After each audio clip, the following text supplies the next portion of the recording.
Hello and welcome to this micro-learning session of the Business Retention and Expansion Program. My name is Tanya Hall, and I'm a Community Development and Regional Extension Educator for Purdue University.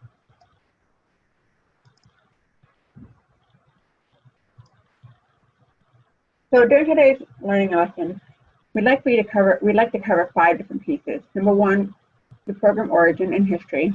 Why do we focus on business retention and expansion? The goals and modules from the program. What do we hope to accomplish out of the program with the outcomes? And then any final comments. By the end of our time together, I hope you'll have a better understanding of the Purdue University Business Retention and Expansion Program. So let's start with the program origin and history. The program that we have here at Purdue actually originated from Ohio State University. They came over and trained community development extension educators on the program, and we subsequently modified the program to best fit Indiana's needs based on our experience working out in the communities. The program itself really focuses on small businesses. So let's think about it this way. So research shows that small businesses are major drivers of job growth. We know this. And intuitively, we know what happens to a community when business changes occur. For example, let's say an established business stagnates. Maybe it fails, maybe it closes, downsizes, or relocates. We often see a ripple effect throughout the economy. You may see other businesses following suit. We may see businesses, in particular businesses that supplied them or were benefited from the business, and that results into job losses. Within the community, you start seeing a strain on the family and subsequently social services. If residents choose to leave the community, then utility rates may need to be increased to offset the reduction in the number of individuals paying into the system. Schools become affected, as well as other services. And over time, when you see this happening over and over again, you start seeing the community becoming a shell of itself, and the common refrain of, well, we don't have any business here, or there's not much economic activity going on here. On the other hand, if a community is very proactive in learning how to best service their existing businesses and follows up on those needs, we can see a tremendous benefit. We're more apt to see an increase in local business interactions. We may see an increase in job hiring to meet demand. We possibly would have more individuals moving to the community, increasing service needs, such as schools, healthcare, veterinarians, etc. Other businesses start taking more interest in the community, which can result into new businesses. This is actually backed up by research. And lastly, a more resilient community with a diverse economy and more efforts are made to improve the quality of life. And residents are much more satisfied and businesses are much more connected. Here you start to see a much more vibrant community, all because people take the time to listen to what the business needs and what the community needs to do to react to service the businesses. So why focus on business retention and expansion? Well, let's take a look at a study or some research that was done by the Indiana Economic Development Corporation. Between 2011 and 2014, they saw that the majority of all net new jobs and investments in Indiana and the U.S. came from existing employers. So we can see here in the first pie chart, looking at jobs, that in Indiana, 66% of the new jobs came from existing businesses. There's a similar story when we look at investment. 62% of the new investment came from existing businesses, with the rest coming from new businesses that were attracted to the community, whether that comes from another state, whether it came from another country. When you compare that against the U.S. average, we see that 76% of new development comes from existing businesses. 15% comes from businesses that came from overseas, and then another 9% came from entrepreneurship or brand new businesses that started. And I think this is interesting. You may be surprised by this information because more often than not, we see when we open up the newspaper, we see announcements about brand new businesses coming to the area. but you don't necessarily hear as much about the smaller companies who are slowly adding jobs. 5 people here, 10 people here, 1 million new piece of equipment here. You don't tend to hear about those things, but combined within the community, those really add up over time. So this really underscores the importance of focusing on existing businesses. When we look at Indiana today, we really look at businesses by business stages. That's how we categorize them to say how big are they. And so we range from zero, meaning the self-employed, to stage 4, which are the larger businesses that are 500 plus employees. When we look at here in Indiana, you can see in the column chart that most of our businesses are 2 to 9 employees or stage 1 firms. And secondly, the second largest cadre are the stage 2 firms, which is 10 to 99 employees. Between 2003 and 2017, we can see that stage 1 firms have had growth. So the number of businesses that we have that are in stage 1 have grown. Likewise, the same can be said for stage 2 firms. And within stage 2, that is where you tend to have a lot of growth. And you may have even heard of the term called gazelle firms, which are firms that are growing so rapidly. And they tend to be, those are between 10 to 99 employees. You can see from the other on the other side of the bell curve here that stage 3 and stage 4 companies have slowly declined. So we may say, well, that's great that we have a lot of those businesses, but what about the number of employees?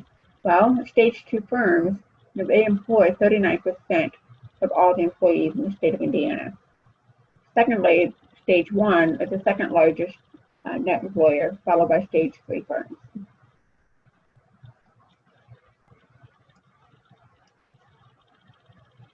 So the bottom line is that stage 2 firms, tend to, and research shows that tend to be the ones that are primed for growth and expansion. They've already tested the waters at stage 1 levels, and they've proven their success at stage 2, and they're just more apt to be right for further growth and expansion, and probably at the point where they need a little bit more services from the communities. So again, this is where we tend to focus. Now, you may be thinking, well, what about what's happened over time, in terms of the net job changes? Over the years, we have seen quite a bit of fluctuation in job gains and losses by business stage. And this chart shows that the net job change by business type. And we can really see here that stage 1 firms, which is the darker mustard color at the top, are pretty resilient, and they usually are gaining jobs. And how to read this chart is that 2003 is our base year. So what we have here is an index of percent change since 2003. So over time, this is the growth that we've seen from each of the business stages over time. Likewise, we can see that stage 3 has had some nice upticks, with that teal color. We see that stage 2 has been very volatile. There's been some losses over time, particularly in 2009 and 2012, which was marked by the recession. But by and large, they're coming back up. Now, it's interesting that 2016, in the comparison to 2017, we see that stage 4 is slowly starting to have an uptick, while all the others are going down. But my point of showing this to you is that we see a lot of changes, but by and large, there's still a tremendous amount of growth opportunities within the stage 2 firms.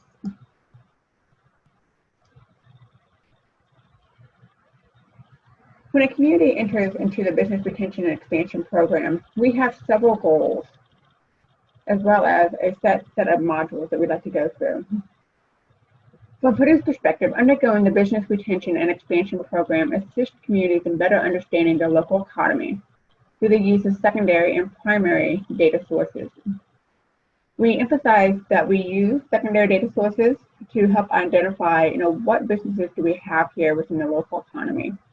But you cannot underestimate the value of the primary data collection, because the secondary data through databases will never be complete enough or comprehensive enough to fully capture the breadth of businesses that are happening or that exist within that local economy, as well as the changes in employment. And so that primary data collection is so critical. We subsequently use this data to help identify, design, implement, and evaluate strategies to strengthen the existing businesses and industries. So how this works is that we look at the data, the secondary data, and say, okay, where do we want to focus? Let's say we want to focus on manufacturing. Okay, so what part of manufacturing do we want to focus? We want to look at stage 2 firms. How do we want to reach out to them? Do we want to do a survey in advance before we do the site visits? Or do we just simply want to do a site visit with our set of questions that we have? So once we identify that strategy, then we undergo the process of actually visiting the businesses, listening to what their needs are, and then writing down what they tell us they need and bringing it back and saying, okay, across these businesses, they're telling us this information. What can we do as a community to further strengthen these businesses and industries? So as you can probably guess, it's not just one or two people who are doing all this work. It's actually a committee that we work with. And so we at Purdue Extension, we guide the implementation of the community business retention expansion program by serving as a coach or the mentor, in particular in that first year, guiding them through the process and equipping the program coordinator, otherwise known as a point person, to take the reins for future iterations. This is not a one-time deal. We hope that the community will do this over and over again by looking at other businesses or other industries within their local economy. And likewise, as we show them the process of how this program works, we also are willing to help with writing the final report, because we know that community members are usually pulled in so many different directions, and sometimes they just need that little extra help to get across the final finish line. In terms of the modules, there's actually 5 different modules for the program. We start off with discussing how to organize a task force and assessing the community's readiness.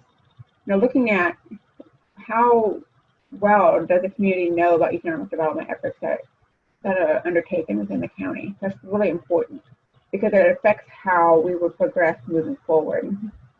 Next, we look at our strategies. Like I mentioned earlier, where will we focus? What industry? What businesses? Are we looking at a geographic area? What kind of questions are we asking? What are we trying to find out? In Module 3, this is our time when we go out and gather the information. Those site visits like I mentioned. Or perhaps, we do those surveys in advance of the site visit so we can be somewhat informed before we walk in the door. After all the site visits are finished, then we can sit back and analyze the results. Again, what do they tell us? What are some concerns? What are the red flags? What are some challenges? What are the opportunities or the green flags? What can we address right away? What do we need to be thinking about, in the next 5 or 10 years? The entire breadth of information has to be addressed. And finally, in the final module, we compile all the results and prepare it to be released to the public. As you can tell, based on what we have outlined here, these are not just meetings, they're actually action items throughout the entire process. So, in other words, there's some homework that the committee will take home with them. This is all important to keep the momentum going throughout the entire process. So what are we looking to accomplish within this program? Well, there's several different things. At the conclusion of each round of business retention and expansion, communities, we hope, will have a better understanding of their economy and businesses, as well as the challenges and opportunities they face. Likewise, they will have identified businesses who are looking to expand or contract. Again, better understanding of their business environment, and something that you're not going to get from secondary data sources. You will have collected the business and market data that you cannot find elsewhere, which is very important for future planning purposes. With this information, you will be able to implement improvements to community-level services and support for local businesses.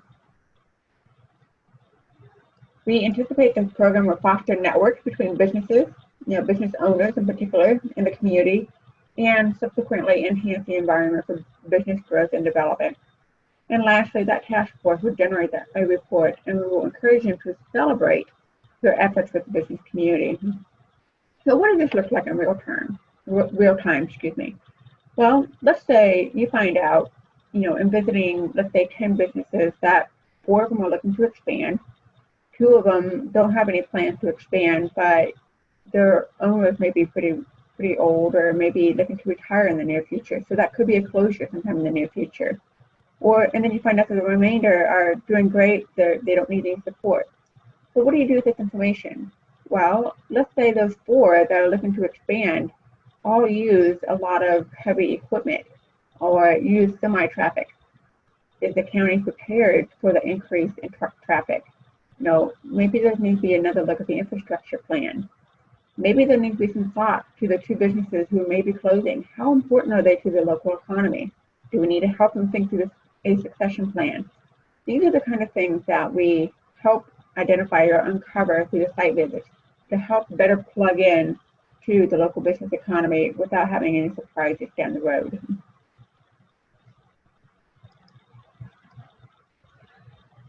So I hope you'll understand better how the Purdue Extension Business Retention Expansion Program operates. As you can tell, we encourage to focus more on the stage 2 firms, those between 10 to 99 employees. You can see that we rely very heavily on a task force, which is led by a coordinator who is typically the local economic development director and or chamber director. And this is very much a community-based effort. Purdue provides a lot of the coaching, the training, the data, and we also help with the report writing. But the entire intent is to build that relationship between the local community and the local businesses, all to make a more vibrant community. If this is a program that you feel is of interest within your community, or the community that may be interested, please reach out to Heather Strom or I. We are colleagues both within Purdue Extension, and here's our contact information. We look forward to talking to you and working within your community in the near future. Thank you.